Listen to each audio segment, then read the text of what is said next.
नमस्कार, आदाब, सत श्री अकाल। मेरा नाम है रिंकी वाजपेयी और आप देख रहे हैं FSC न्यूज। कृपया ध्यान दें, प्रधानमंत्री नरेंद्र मोदी और उनके रेल मंत्री गहरी नींद में हैं। अपनी रिस्क पर यात्रा करें। इस यात्रा के दौरान अगर आपकी जान चली जाती है तो इसकी कोई जिम्मेदारी सरकार की नहीं है। अभी मोदी अपने मंत्रियों के साथ चुनाव की थकान उतारने में व्यस्त है। पश्चिम बंगाल के दार्जिलिंग में कंचनजंगा एक्सप्रेस और मालगाड़ी की टक्कर हो गई। 15 लोगों की मौत नहीं, हत्या है। वो एक वाचाल प्रधानमंत्री के झूठे वादों और दावों की पोल खोल रहा है। राहुल गांधी ने ट्वीट किया, विगत 10 वर्षों में रेल दुर्घटनाओं में हुई वृद्धि सीधा मोदी सरकार के कुप्रबंधन और उपेक्षा का नतीजा है, जिसमें आए दिन यात्रियों की जान माल का नुकसान होता है। आज की दुर्घटना इसी वास्तविकता का एक और उदाहरण है। जिम्मेदार विपक्ष के रूप में हम इस भयावह नजरअंदाजी पर सवाल उठाते रहेंगे और मोदी सरकार को इस दुर्घटनाओं पर जवाबदेह बना कर रहेंगे।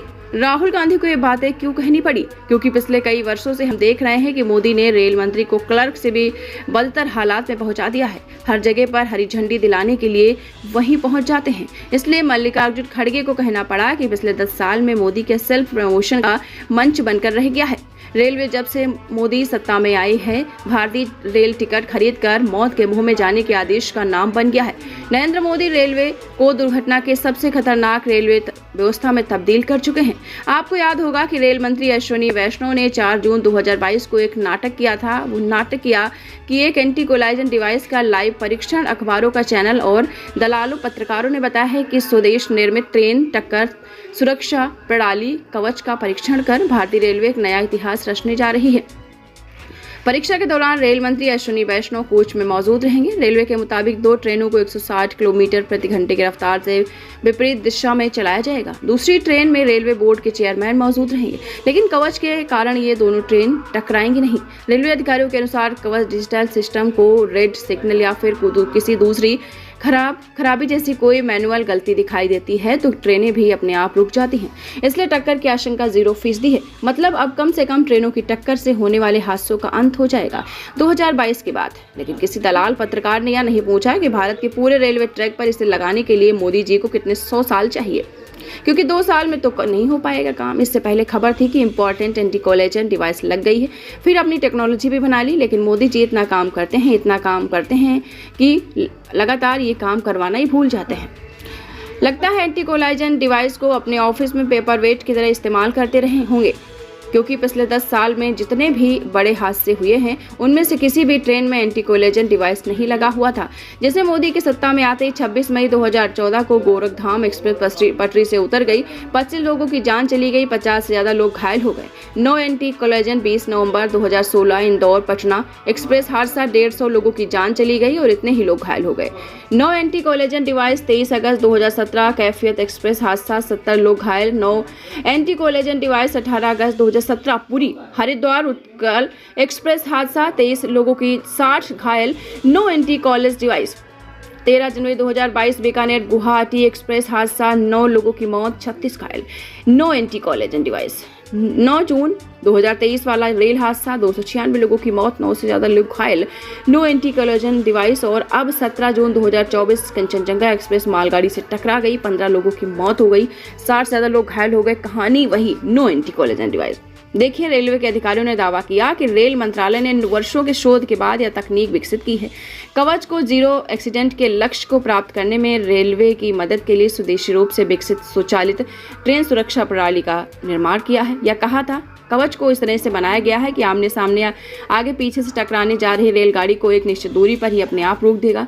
रेलवे का दावा था कि कवच दुनिया की सबसे सस्ती स्वचालित ट्रेन सुरक्षा प्रणाली है। इसे लगाने का खर्च 50 लाख रुपए प्रति किलोमीटर आएगा, जबकि वैश्विक स्तर पर इस तरह की सुरक्षा प्रणाली का खर्च प्रति किलोमीटर करीब 2 करोड़ रुपए है। सवाल ये है कि कब और अभी तक लगाया क्यों नहीं? इससे बड़ा सवाल, आप तो दुनिया की तीसरी सबसे बड़ी अर्थव्यवस्था बनाने जा रहे हैं, नागरिकों की जिंदगी को कुत्ते बिल्ली से भी कमतर समझते हैं। ऐसे कौन करेगा मोदी जी? खुद रेलवे ने बताया था, पश्चिम बंगाल के दार्जिलिंग सोमवार सुबह 8:55 पर एक मालगाड़ी ने कंचनजंगा एक्सप्रेस को पीछे से टक्कर मारी। एंटी कोलाइजन डिवाइस होता तो ये नहीं होता। रेलवे बोर्ड के चेयरमैन के मुताबिक मालगाड़ी के लोको पायलट ने सिग्नल ओवरशूट किया, मतलब उसे नजरअंदाज किया। इसके कारण वो कंचनजंगा एक्सप्रेस से टकरा गई। ये हादसा नहीं, हत्याकांड है। सरकार की लापरवाही से एक हत्याकांड, और इस हत्याकांड के बाद सरकार जिंदगी की बोली लगा रही है। रेल मंत्री अश्विनी लीक की घटना में जान गंवाने वाले लोगों को 10 लाख रुपए, गंभीर रूप से घायलों को 2.5 लाख रुपए और मामूली रूप से घायलों को 50,000 रुपए की सहायता राशि देने का ऐलान किया। इसके अलावा हादसे में मारे गए लोगों को प्रधानमंत्री राहत कोष से 22 लाख रुपए और घायलों को 50,000 रुपए देने का ऐलान किया।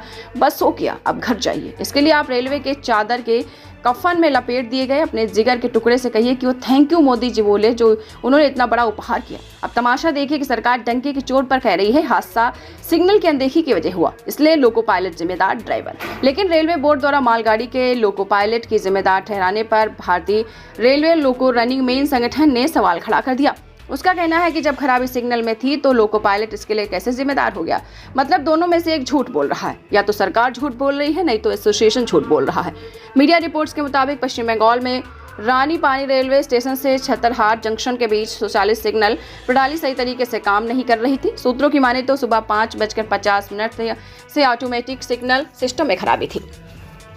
उन्होंने कहा कि लोको पायलट की मृत्यु हो जाने से सीआरएस लंबित होने के बावजूद लोको पायलट के जिम्मेदार घोषित कर देना बेहद आपत्तिजनक है और हम इसको मंजूर नहीं करेंगे। तो क्या है कवच की स्थिति, जरा इसको भी समझ लीजिए। रेलवे बोर्ड के मुताबिक कई रूटों पर इसके इंस्टॉल किया जा रहा है, गौर कीजिए किया जा रहा है। एक रूट भी सिस्टम मुकम्मल तौर पर अभी तक चालू नहीं हुआ है। देश में फिलहाल 1,500 किलोमीटर के ट्रैक पर कवच काम कर रहा है और जिस रूट पर कंचनजंगा हादसा हुआ है उस पर कवच इंस्टॉल ही नहीं हुआ था। लेकिन मोदी जी को डिस्टर्ब नहीं करना है। चुनाव के बाद अगले चुनाव तक उन्हें सख्त आराम की जरूरत है। प्रधानमंत्री किस काम के लिए होते हैं पता है, सिर्फ और सिर्फ चुनाव प्रचार करने के लिए होते हैं। तो इस खबर के बारे में आपकी क्या राय है, आप कमेंट बॉक्स में कमेंट जरूर करें। अगर अभी तक आपने हमारे चैनल को सब्सक्राइब नहीं किया तो सब्सक्राइब करें, लाइक करें, शेयर करें। धन्यवाद। तो हमारे साथ देखते रहिए फाइट अगेंस्ट क्रिमिनल चैनल और पढ़ते रहिए fight against criminal daily newspaper. आज की खबर में बस इतना ही। वीडियो को लाइक करें और चैनल को सब्सक्राइब कर ले, जिससे आने वाली वीडियो की नोटिफिकेशन आपको मिलती रहे।